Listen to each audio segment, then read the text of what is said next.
د شیطان کوشش هغه به کله ختم شي چې سا مریل راشي نه چې سا وزي چې سا وزي او یو قصه راته ذکر کوم ورب الکعبه په انسان باندې دا غونې ذکر شي څه ناشنا واقع ده او انسان سم ویریږي امام ابن القیم یو کتاب دی الجواب الکافي هغه دا قصه ذکر کړې ده او بعضو نورو علما هم راوړې ده چې د اهواز علاقه کې یو کس و په هغه زنکدن راغی عفوا اهواز کې نه بصره کې د اهواز هغه کس د هغه بله قصه ده عراق د بصره چې دی کې یو کس باندې زنکدن راغی نو د خوا کې ناستو کسانو ولا تلقین د کلمې ورکو چې لا اله الا الله ووایه وی هغه یو شعر وي الله اکبر او که دې سره هم تاسو زړونه بیدار نه شو ماله بل چل نه راځي هغه یو شعر وي یا رب قائلة یوما وقد تعبت أين الطريق إلى حمام من جابي یو ښځه را یاده کړه چې هغه ښځه به کوم ځای کې چې ستړي شوي او تپوس یې کوو چې منجاب حمام کوم ځای کې دی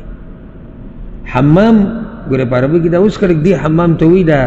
چودسماتې به کې اصل کې حمام هغه ځای دی چې کې لامبل کېږي او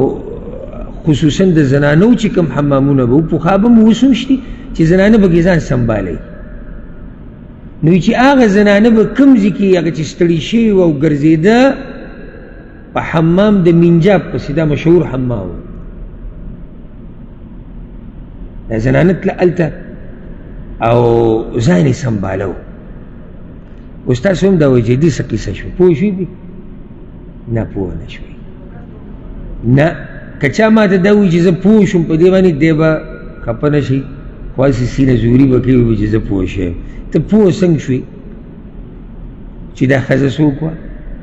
د دې د حمام منجاب سره څه کار و او دا ستړي شوې ولې وه او دا سړی په زنکدن کې ولې یادوي دا سوالونه ستا زړه ته نه راځي ها نو زه به ورته قصه وکړم دا سړی دینداره سړی و او داسې ذکر کېږي چې دا مؤذن و یره اذان به یې کو جومات کې به اذان کو دې ورځ د خپل کور سره ولاړو او د دې کور دا دروازې ډېره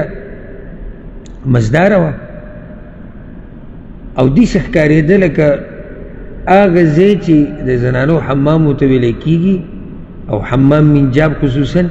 د هغې هغه دروازه هم داسې وه د دې په شان ښکارېده د کور په شان یو جنۍ تېرېده ډېره ښایسته چې د څنګه ولیده د نه زړه وي ځکه د نظر حفاظت ډېر اهم دی بس د ده چې دا جنۍ ولیده محبت سوچ کې ده چې دې سره څنګه رابطه جوړه کړه دغه جنۍ په ده پسې راغله ګرځېده را ګرځېده یو طرف ته بل طرف ته ولي دا سړی دروازې سره ولاړ دی ورغله پسې وي أين الطريق إلى حمام منجابي دا منجاب حمام لاره کوم ځای کې ده ځکه دغه علاقه کې دی دغه محله کې دی وي هغه ورته وایي چې هذا حمام منجاب واشار الى داره د خپل کور ته اشاره وکړه دا دی که نه څنګه شیطان سړی وایي که سړی ظاهره کې څه ظاهره کې ټکې موږ ولې لګوو دلته حدیث کې رسول صلی الله علیه وسلم وایي چې تاسو ته به کېدی شي داسې ښکاري ښه هغه ورغېدل ځکه چې هغه ګرځېده په دغې پسې نو چې هغه ورننوته نو ودخل وراءها دی پسې شاته لاړ هغه غریبه حیرانه شو چې دا خو زه په کور کې یم زه خو حمام منجاب ته تلم او دا کوم ځای ته رالم هغه حیرانه شو نو پته ورته ولګېده چې دې سړي ماله دوکه راکړه نو ډېره هوښیاره جنۍ و نو هغې ځان داسې خوشحاله کړو چې لکه زه تا سره راضي یم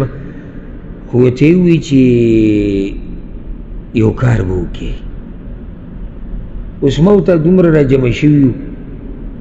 میلاویږو خو به میلاویږو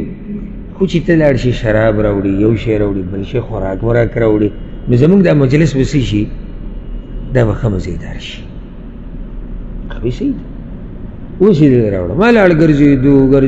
دا یو ځینې یو شی بل ځینې بل شی اجنې وتښتېده. دی چې کله واپس راغی هلته خو څوک نشته. بیا دی په دې جنۍ پسې به ګرځېدو په دې لارو کوڅو کې سمې لیونی کړه. او دومره یو ورځ په لاره کې روان و، په لاره کې ګوره دا بېدیني الله رب العزت ته همیشه دا سوال کوي چې یا الله په موږ باندې په دنیا او په آخرت کې پردې رواچوه. یو ورځ په لاره کې روان و او دې ته سوچ نه شي دې په لاره کې دا خبره کوي او یې چغې کړې یا رب قائلة یوما وقد تعبت أين الطريق إلى حمام من جابي. چې هغه کوم ځای کې وایي هغه جنۍ چې ستړې شوې وه او په دې منجاب په دې حمام پسې ګرځېده، نو یو بلې ښځې د دا خبره واورېده نو هغې وله جواب ورکړو. جواب یې وله دا ورکړو خپل کور نه هلا جعلت لها اذ ظفرت بها حرزا على الدار او قفلا على الباب. نو چې په لاس کې دې راغلې وه نو بیا خو به دې دروازې ته چوکیدار ودرولو یا به دې ورته ټاله اچولې وه. الغرض دا سړی په دقه مسله کې و چې په ده باندې ځنکدن راغی. د ده نه هغه مؤذني هغه مونځ اودس تلاوتونه هر څه لاړو. بس دقه د بصرې په کوڅو کې به ګرځېدو وي چې هغه جنۍ به کوم ځای کې چې ستړې شوې. الله اکبر. الله دې زموږ د ایمانونو حفاظت وکړي. اخري وخت کې ورته ملګرو وویل پلانیه کلمه ووایه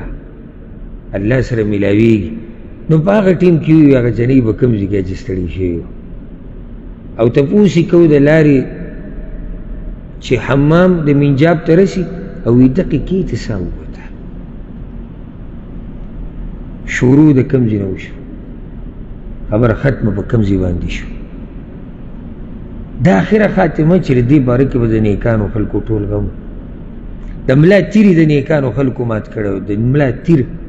او ډېرې ناشنا قیسې دې باره کې علماو ذکر کوي. ما تاسو ته دغه احواز علاقې خبره وکړه. دې یو قصه مشهوره ده چې احواز علاقه کې یو کس و زنکدن پر راغی خلکو ته تلقین د کریمې وکړو لا اله الا الله. هغه ویې لس